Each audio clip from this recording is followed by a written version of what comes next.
with your certified most accurate forecast. This is a Fox 54 Weather Impact Alert. Well, earlier this afternoon, the atmosphere got a little rough out there with a line of showers and thunderstorms that moved through the Tennessee Valley, and it was a fast mover.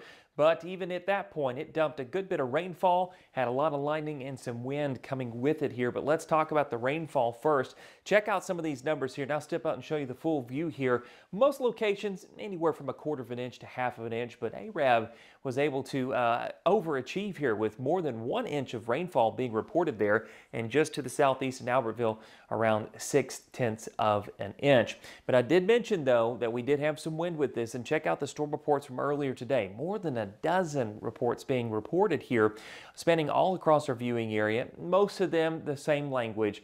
Fallen trees, limbs, poles, those kind of things. But one I did want to highlight here, and it looks like it's already reset itself, was just to the west of Huntsville. There was an official 58-mile-per-hour wind report, and that is the criteria minimum for a severe thunderstorm warning. It's and/or hail of 1 inch in diameter or 58-mile-per-hour wind or faster.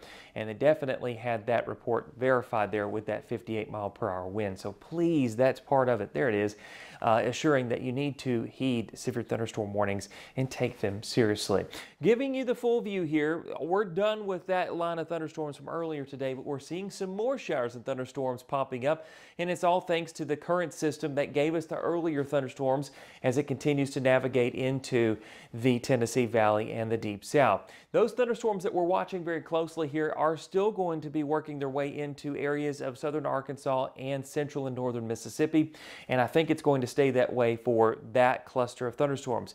Even the National Weather Service and the Storm Prediction Center does not have this severe thunderstorm watch currently in effect to our west, expanding to the east at this time. But we will see, though, some thunderstorms generating, just not from that. I think those are going to just barely clip our farthest westernmost counties, and we'll watch how this plays out with Futurecast. We're going to be keeping an eye on what's happening up north, just south of Nashville. I think there could be an additional development post-midnight tonight where we could see a line of showers and thunderstorms trying to pop up and work its way through the viewing area. At this point, the atmosphere has been quite worked over, so I think any kind of severe weather risk, it's quite low, but definitely a clap of thunder here and there may startle you in the middle of the night. So just make sure to have things handy like a phone or something where you can wake up and check, make sure there's any weather alerts that may be impacting your area, but I really don't see that being a huge impact. Now, as far as rain chances go, once we get past sunrise for tomorrow, we are going to drop those rain chances to nil for the rest of the day. So not too bad of a Sunday, but as we move into Monday, the story goes back and flips to the page prior to that where we could see another round of strong to severe thunderstorms with any kind of additional development. And we're watching Monday very closely here. But all of it's just due to this, just one system after another, just a train of disturbances coming through the eastern U.S. There on Monday, more showers and thunderstorms from a frontal boundary. And then as we move past Monday, rain chances do lower some as this boundary tries to shift its way east and south of us.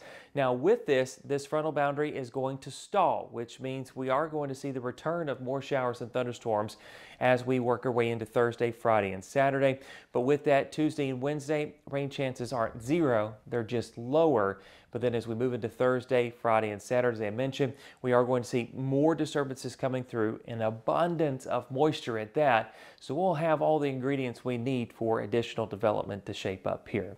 Back to the top of the forecast. Tonight, those temperatures are going to be in the 70s and upper 60s. For tomorrow, those readings will be in the mid-80s for most locations.